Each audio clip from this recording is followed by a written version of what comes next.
Magandang araw mga Kalingap!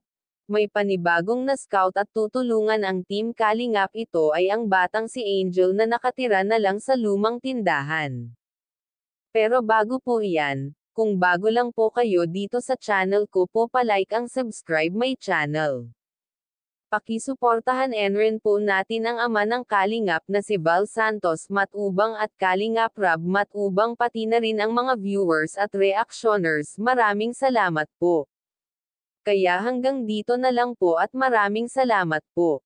Mga Kalingap, nakakaawa po ang pinagdadaanan ng isang bata na sa murang edad ay madami na itong nararanasan sa kanyang buhay.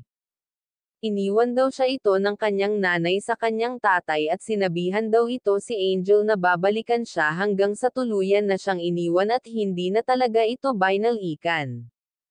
Sinama ng kanyang nanay ang 5 pa niyang kapatid at umuwi daw ito sa lugar ng kanyang nanay.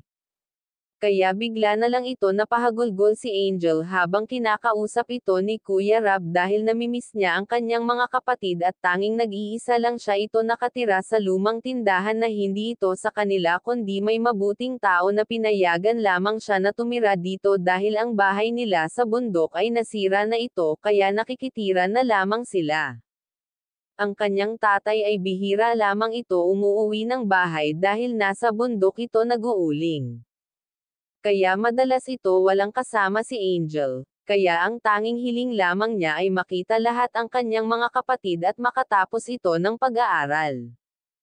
Pangarap din niya kasi ito maging doktor balang araw.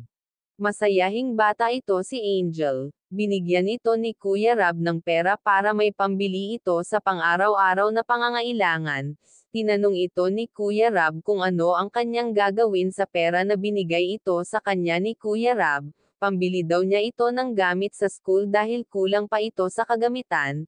Nagpapasalamat ito si Angel dahil sa tulong na ibinigay ito ng Team Kalingap. Kaya hanggang dito na lang po at maraming salamat po.